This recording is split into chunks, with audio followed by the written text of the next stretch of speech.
चलिए।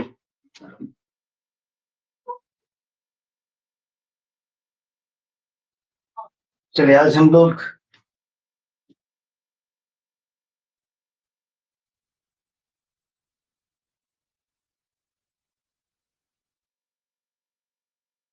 आज मैंने सुबह ही ये टॉपिक दे दिया था।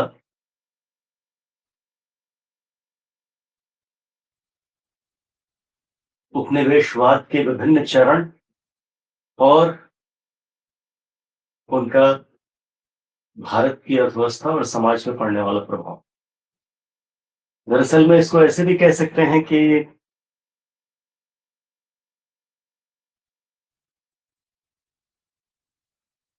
ब्रिटिश राज का आर्थिक प्रभाव, इसको यूं भी कह सकते हैं। और ये वो टॉपिक है जहां से आप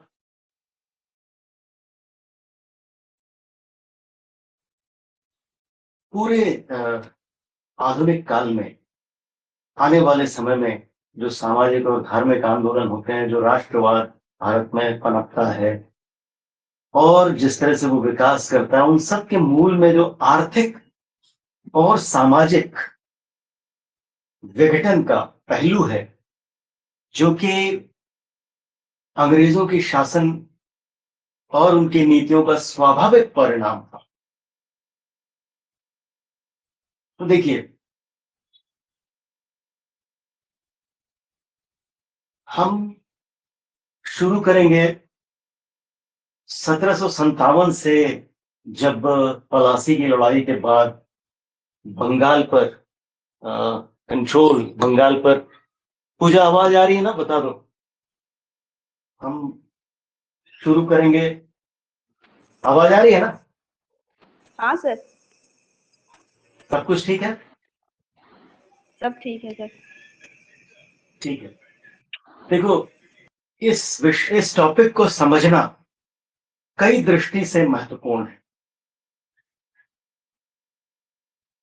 अगर किसी को आधुनिक काल से ही एक सवाल करना है और एक झारखंड सेक्शन से करना है, झारखंड के विद्रोह से जो सवाल आता है, या सरना धर्म और इन सारी चीजों से जो सवाल आता है, तो आपको वो सारे बेसिक चीजें मजबूत कर लेनी चाहिए, जिससे कि आप किसी भी सवाल का जवाब, उत्तर तार्किक ढंग से देने के लिए सक्षम हो सकें। और आज का जो टॉपिक है, आज का जो मैंने ये विषय चयन किया है, इससे आप एक और समझेंगे कि अंग्रेजों का भारत पर क्या किस तरह की उन्होंने नीतियां अपनाई। उन नीतियों के कारण भारत के अर्थव्यवस्था पर ऑन द होल और भारत के लोगों के ऊपर, विभिन्न मतलब किसान, मजदूर, दस्तकार, कारीगर, इन लोगों पर क्या प्रभाव पड़ा। तीसरी बात कि इन सबके प्रभाव के बाद आप आगे से रिलेट कर पाएंगे कि किस तरह से जो हमारा राष्ट्रवाद पैदा होता है, उसमें एक आर्थिक पहलू जुड़ता है। और इसमें दादा भाई नौरोजी एक महत्वपूर्ण भूमिका अदा करते हैं कि धन के निष्कासन का सिद्धांत देते हैं कि भारत से धन कैसे जा रहा है। और इसके कारण, ये आज जो टॉपिक है, इसके कारण आप समझ पाएंगे कि भारत में आखिर राष्ट्रवाद का उदय क्यों हुआ, कैसे हुआ, और फिर कैसे आजादी मिली, वो तो एक अलग कहानी, हम लोग बात करेंगे। चलिए हम शुरू करते हैं।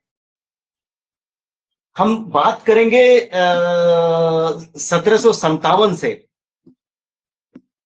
जब पलासी की लड़ाई होती है और बंगाल पर अंग्रेजों का एक तरह से नियंत्रण स्थापित हो जाता है, जो कि 1764 में बक्सर की लड़ाई में पूरी तरह से पुष्ट हो जाता है। उस पर मुहर लग जाती है कि बस अब दीवानी राइट्स भी अंग्रेजों को मिल जाते हैं। तो 1757 से हम शुरू करेंगे, लेकिन 1757 से लेकर 1947 तक के कालक्रम पर जो हम बात करेंगे,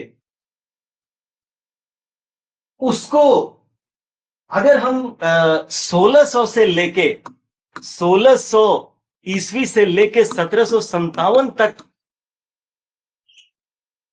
पर एक छोटी सी नजर डाल लें तो हम समझ जाएंगे कि भारत अंग्रेजों के नियंत्रण में आने के पूर्व किस हैसियत में था और 1757 के बाद वो किस तरह की स्थिति में पहुंचता गया। ठीक, तो देखिए 1600 से लेकर 1757 तक के दौर में आपको मालूम है कि ईस्ट इंडिया कंपनी भारत में 1605-10 के आसपास आती है। थॉमस रो आते हैं सबसे पहले। ये सब एक बार देख लीजिएगा, एमसीक्यू के लिए महत्वपूर्ण है। और वो योर हाइनेस करके सलाम ठोक ठोक के रियायतें मांगते हैं, भारत में व्यापार करने की कोशिश करते हैं। और चूंकि भारत के शासक, उनको लगता है कि एक विदेशी ताकत आई है, इनके माध्यम से हमारा निर्यात विदेशों को हो रहा है, तो अच्छी बात है। दरअसल में 1600 से लेके 1757 1757 के समय तक भारत के अंदर निर्मित जितने भी सामान थे, चाहे वो छींट का वस्त्र हो, सूती वस्त्र हो, मुस्लिन हो, मुस्लिन भी एक मुस्लिम नहीं, मुस्लिन एक प्रकार का वस्त्र है, ठीक है, MUSLIN। चाहे वो मुस्लिन हो, चाहे वो ढाका का मलमल हो, ठीक है, चाहे दस्तकारों द्वारा बनाई गई खूबसूरत कलाकृतियां हो, चाहे वो तलवार, जो तलवार बनती थी उसके मूठ पर जो कलाकृति की जाती थी, ठीक है, जो भी कलाकृतियां थी उसकी विदेशों में खूब मांग थी। और ये ईस्ट इंडिया कंपनी जो है वो भारत से माल खरीदती थी और दुनिया में ले जाके ऊंचे दामों पर बेचती थी। ठीक है, स्पष्ट है कि 1600 से लेकर 1757 के दौर में भारत का व्यापार व्यापार शेष जिसको कहते हैं बैलेंस ऑफ ट्रेड, वो पॉजिटिव था, मतलब भारत के पक्ष में था। भारत का माल दुनिया में ज्यादा महंगा बिकता था और भारतीय जो है वो दुनिया के माल को इस्तेमाल नहीं करते थे। ये स्थिति थी। ठीक है, अब देखिए इस बात की जानकारी एक राइटर हैं जिन्होंने एक उपन्यास लिखा है। उसमें उन्होंने ये लिखा है कि भारतीय माल जो है, भारतीय कपड़े इतनी बुरी तरह से हमारे देश में छा गए हैं कि वो हमारे घरों के अंदर, यहाँ तक कि हमारे शयन कक्षों के अंदर, हमारे मतलब जिसमें हम सोते हैं उसके पर्दों और बिस्तर तक में वो पहुंच गए हैं। ये वो दुख प्रकट करते हैं कि सोचिए कितना माल ब्रिटेन से जा रहा है भारत को। तो कहने का मतलब ये है कि भारत 1757 तक एक पॉजिटिव स्थिति में था। भारत के माल की पूरी दुनिया में मांग थी। कहा जाता है कि भारत की बनी साड़ी को अगर उसको मोड़ के तह डालते रहिए तो माचिस में घुस सकती। इस तरह की क्षमता थी यहाँ के कारीगरों, यहाँ के दस्तकारों की। ठीक है, तो ये तो स्थिति हुई 1757 के पहले। ठीक है, लेकिन 1757 के बाद हम 3 चरणों में बात करेंगे। और सबसे पहली बात हम करेंगे जो मैंने टॉपिक दिया कि उपनिवेशवाद और उसका आर्थिक उसका भारत पर पड़ने वाला प्रभाव। तो हम सबसे पहले उपनिवेशवाद को समझेंगे और इसी उपनिवेशवाद के 3 चरण हमको देखने को मिलते हैं। ये 3 चरण दरअसल क्या है, पहले मैं चरण लिख दे रहा हूं। 1757 से लेके 1813 पहला चरण है और 1813 से लेके 1858 तक दूसरा चरण है और फिर 1858 से लेके 1947 ये तीसरा चरण है। उपनिवेशवाद किसको कहते हैं? उपनिवेशवाद का अर्थ है सीधा सा, आज हम बहुत संक्षेप में बात करेंगे परीक्षा की दृष्टि से।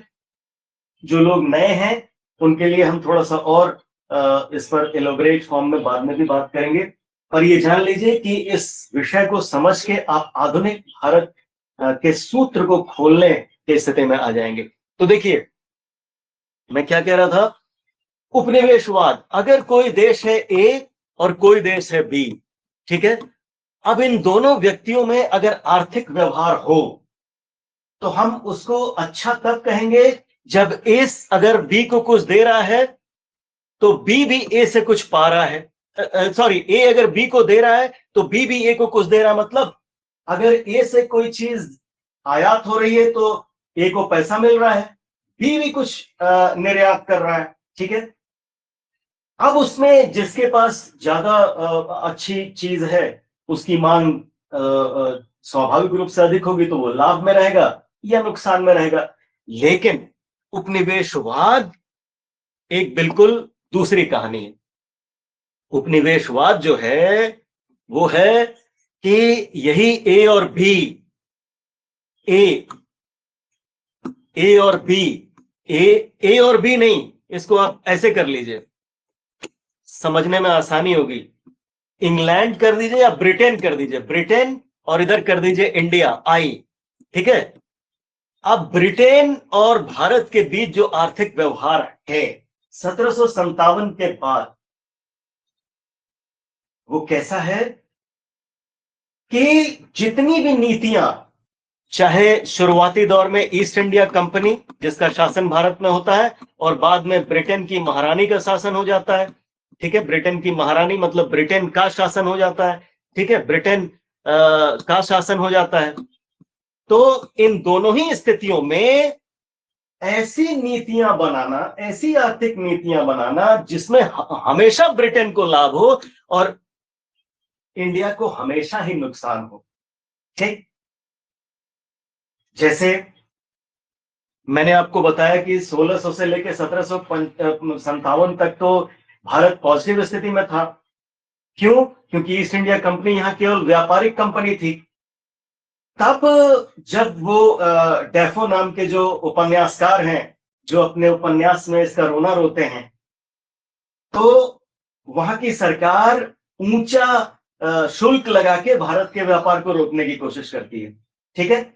लेकिन 1757 में जब ब्रिटेन का कंट्रोल भारत पे हो जाता है और 1764 में जब इसको दीवानी राइट्स मिल जाते हैं, मतलब हिंदी में ये दीवानी राइट्स, दीवानी अधिकार, ठीक है, दीवानी अधिकार जब मिल जाते हैं, दीवानी अधिकार का मतलब आप समझ रहे हैं ना। मैं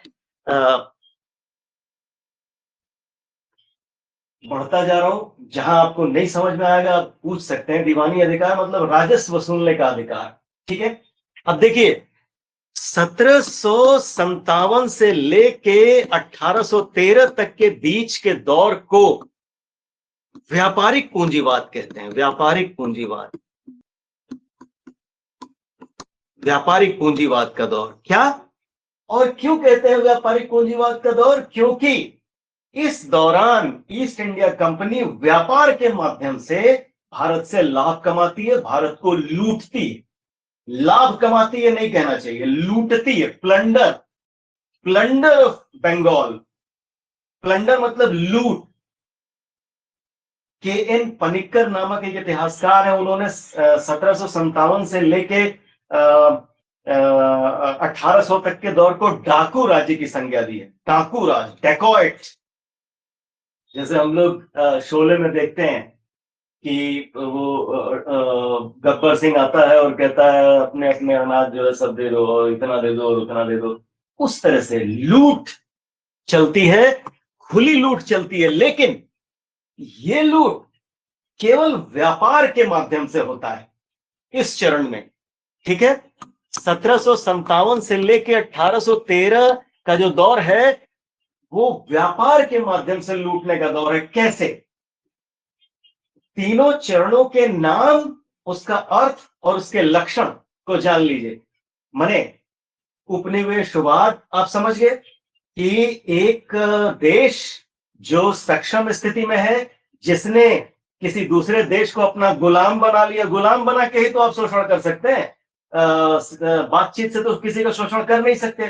तो कोई देश जो शक्तिशाली हो उसने किसी देश को या तो प्रत्यक्ष रूप से अपने शासन में ले लिया है, या उसको अपना गुलाम बना लिया है, अपने अधीनस्थ कर लिया है, और इस तरह का आर्थिक व्यवहार कर रहा है कि वो हमेशा नुकसान में है और सारा लाभ उसी को मिल रहा है जो शक्तिशाली है, यानी यहां पर ब्रिटेन, और हमेशा नुकसान की स्थिति में है भारत।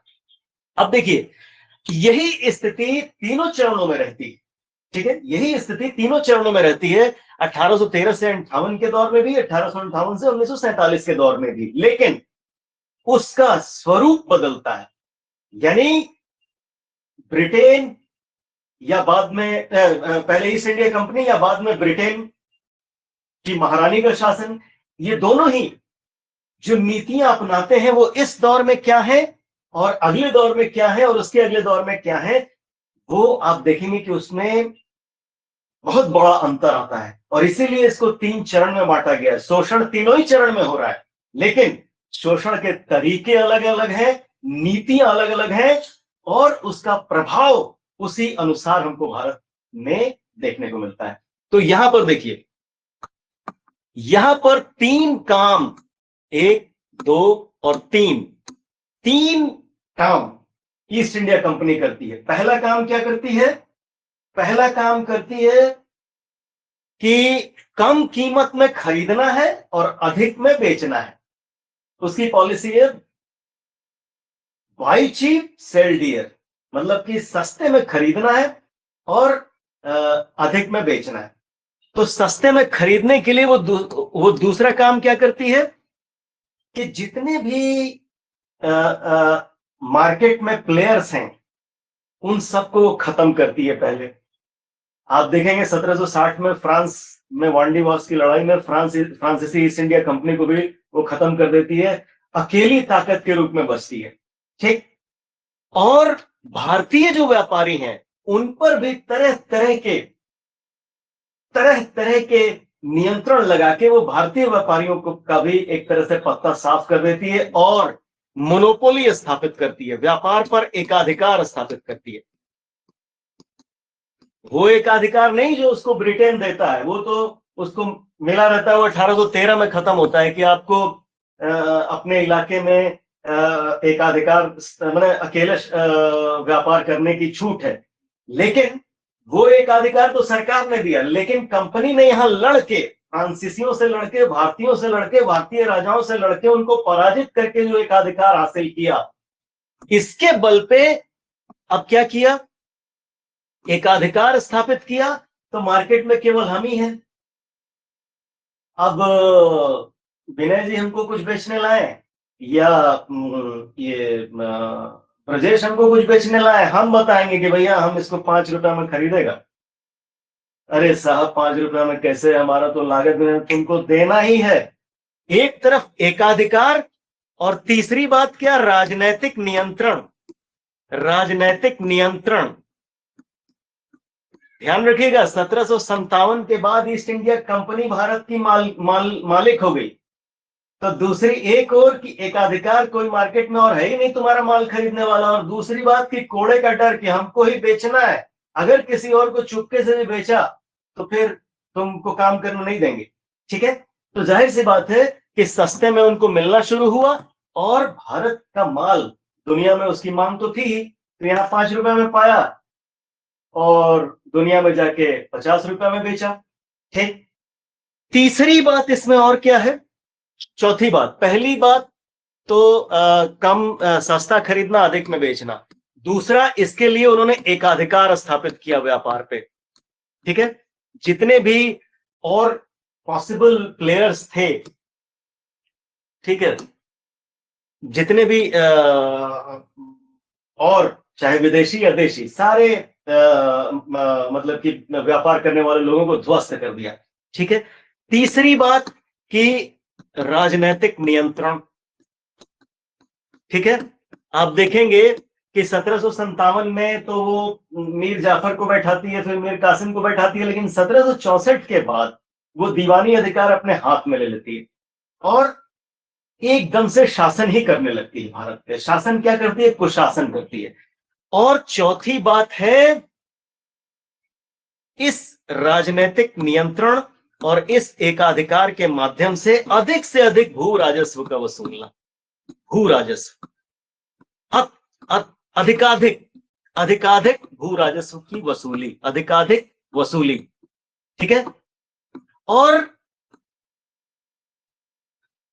मैंने जो आपको बताया कि 1600 से लेकर 1757 तक जो भारत का माल बिकता था, तो ईस्ट इंडिया कंपनी जब भारत आई तो भारत का माल खरीदने के लिए अपना पैसा, अपना सोना वो देती थी और खरीदती थी और दुनिया में उसको महंगे में बेचने की कोशिश करती थी।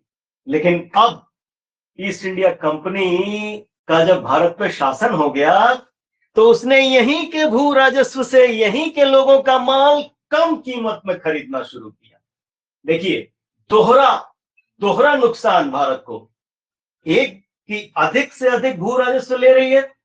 एक आकलन के अनुसार 1757 से लेकर 1775 के बीच में अंग्रेजों ने जो भू राजस्व वसूला वो इसके पहले के नवाबों द्वारा वसूले गए भू राजस्व से 3 गुना ज्यादा था। सोच लीजिए, 3 गुना ज्यादा था, 3 गुना, 3 times more than any nawab who extracted the revenue।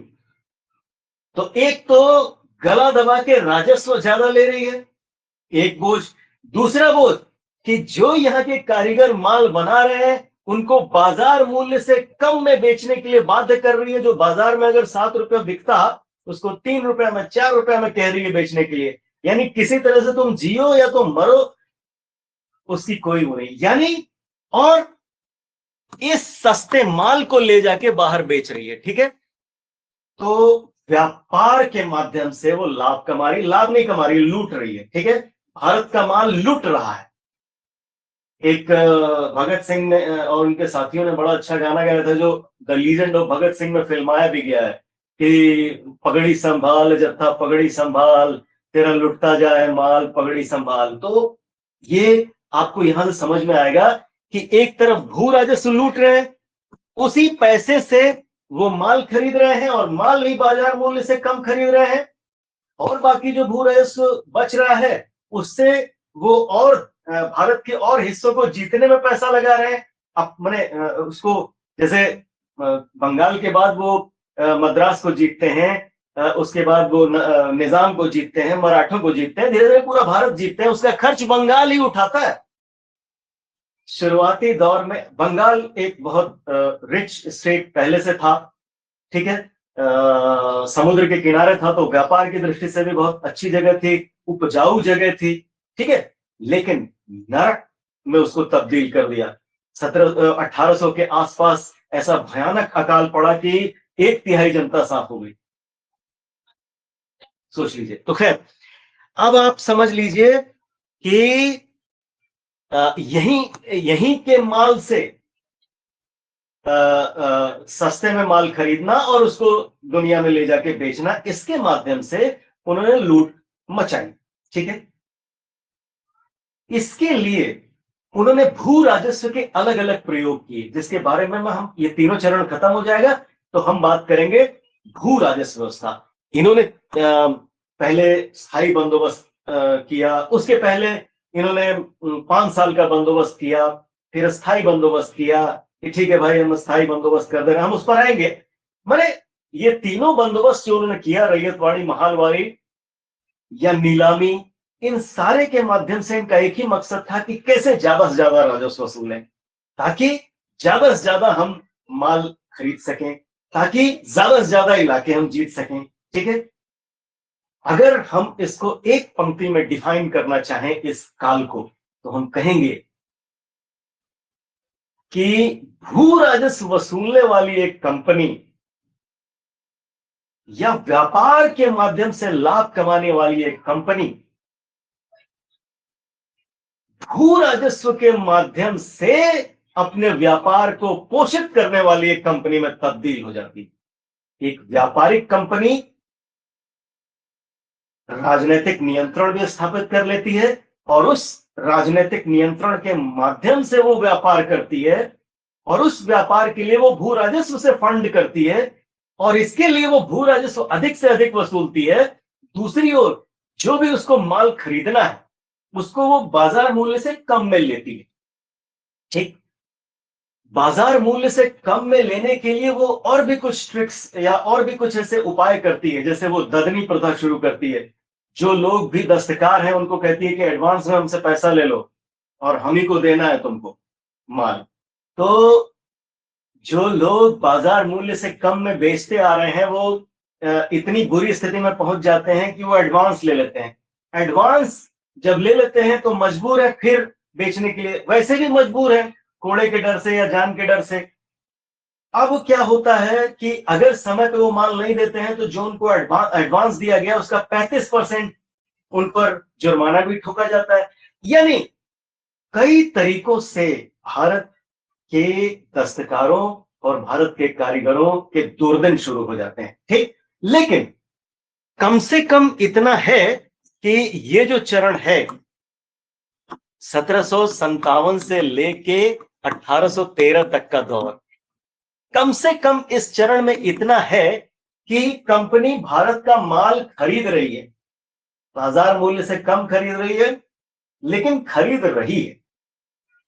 इसके कारण दस्तकारों के दुर्दिन आ रहे हैं, दस्तकार अपना पेशा छोड़ रहे हैं, गरीबी में जा रहे हैं, वो क्या कहते हैं कर्ज में जा रहे हैं, किसान भू राजस्व के दबाव के कारण कर्ज में जा रहा है।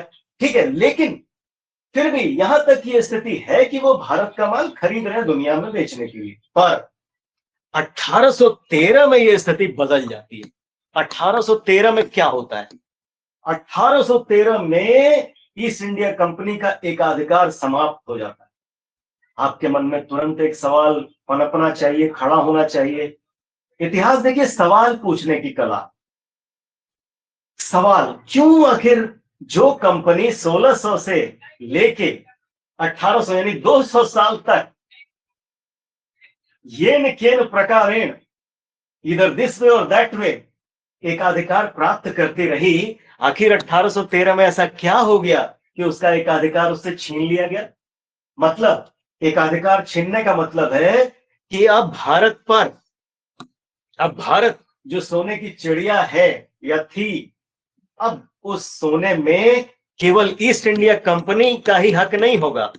अब ब्रिटेन के और भी कंपनी आके भारत से कच्चा माल ले सकते हैं, तैयार माल बेच सकते हैं। यही है, यानी the era of free trade, मुक्त व्यापार का दौर शुरू हुआ। एकाधिकार पर अंकुश लग गया, एकाधिकार समाप्त हो गया। 1813 में चाय और चीनी पर एकाधिकार बना रहा, 1835 में वो भी खत्म हो गया। अब सवाल उठता है कि ऐसा क्यों हुआ?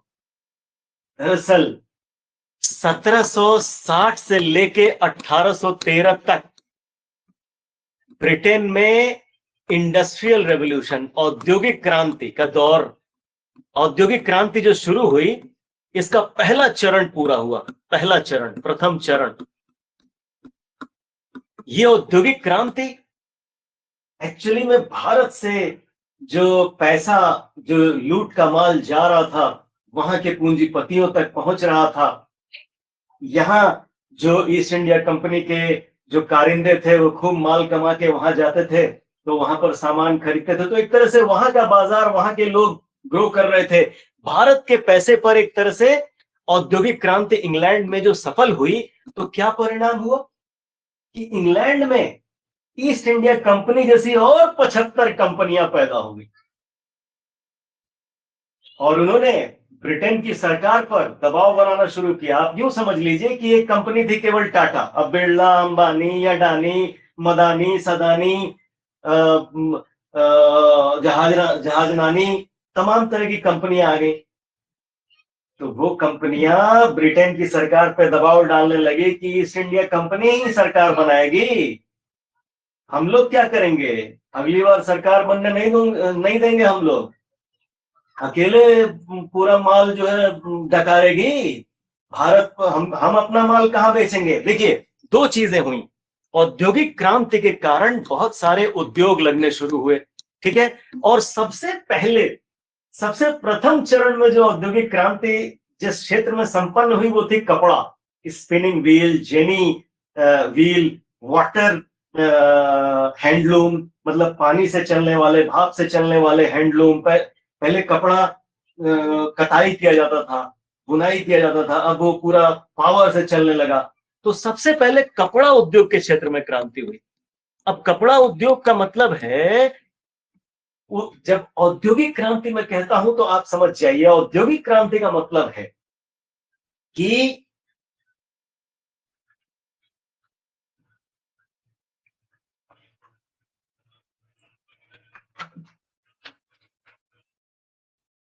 बिल्कुल सन्नाटा है, बात सब सही जा रही है कि नहीं, आवाज जा रही है कि नहीं विनय जी? इतना सन्नाटा क्यों है? हाँ, आवाज जा रही है ना? पूजा, नवजोत, कोई तो बोलिए। हाँ सर।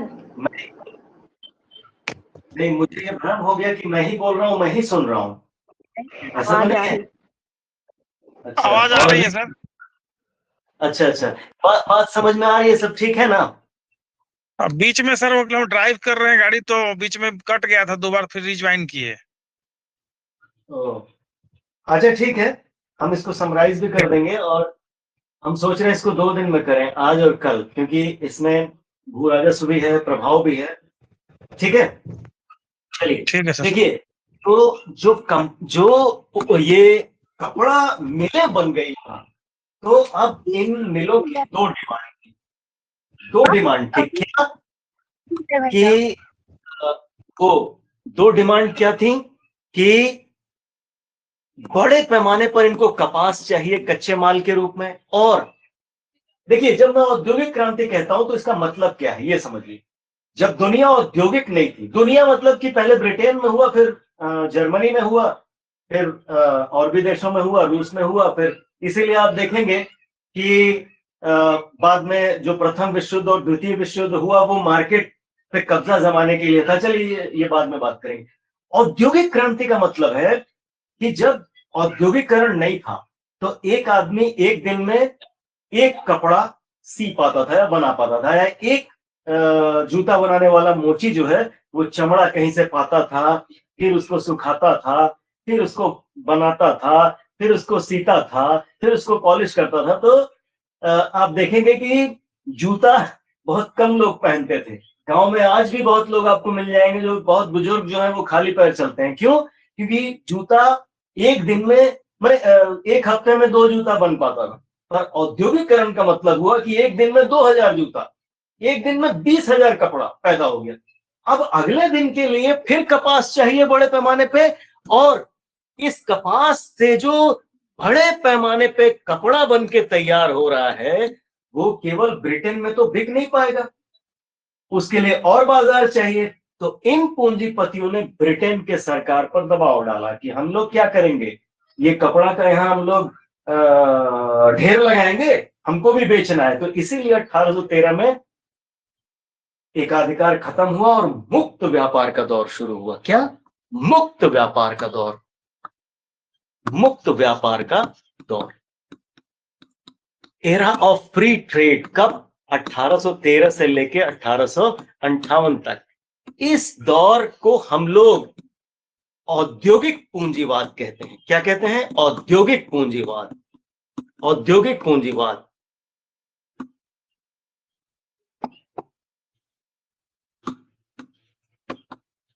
मतलब इंडस्ट्रियल कैपिटलिज्म। यानी इस दौर में ईस्ट इंडिया कंपनी का भारत के साथ आर्थिक व्यवहार में एक मूलभूत आधारभूत परिवर्तन आता है। क्या?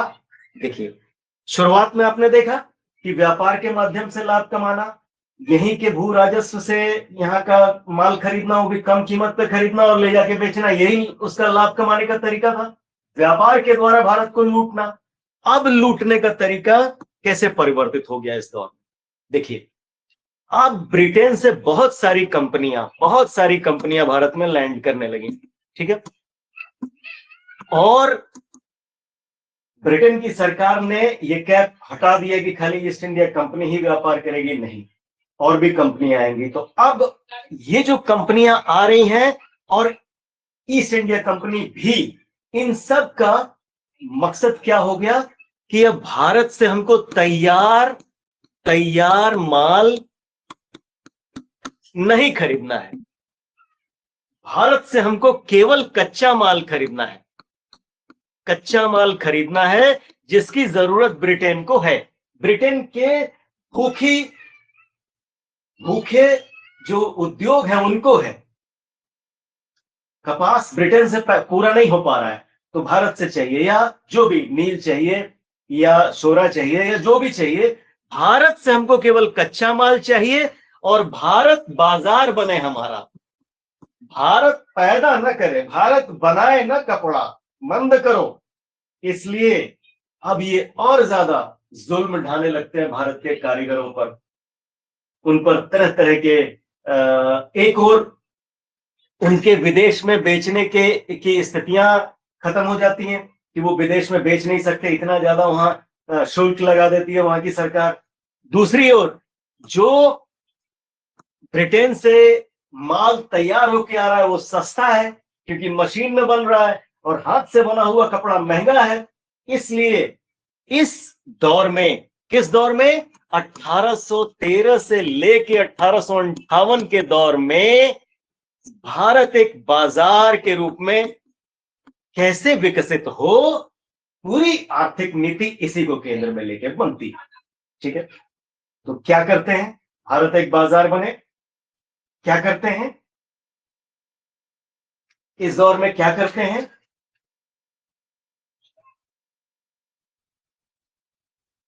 एक तो मैंने आपको बताया कि इतना माल पाट देते हैं कि भारतीय उसका सामना ही ना कर सके, तो कारीगर जो है वो अपना पेशा छोड़ के, किसान, हमारी तो मांग ही नहीं है, विदेश में मांग तो खत्म हो गई क्योंकि वहां ऑलरेडी विदेशों में ये कपड़ा सस्ता मिल रहा है। ठीक है, अच्छा, नवाब और राजे रजवाड़े रहे नहीं, 1813 तक लगभग सारे नवाब खत्म हो गए, थोड़े से ही बहुत बहुत थोड़े से ही रह गए। तो नवाब जो कि इन कपड़ों और इन जूतों और इन चीजों के सबसे बड़ी खरीदार थे, कलाकृतियों के, वो चले गए। ठीक है, प्लस अंग्रेजों ने हथियार रखने पर रोक लगा दी, तो जो तलवार पर कुशल कारीगरी होती थी वो उद्योग भी खत्म हो गया। फिर जो भारत में मध्यकाल से कागज बनता था, हमने चीन से सीखी थी, मुगल काल में कागज का उपयोग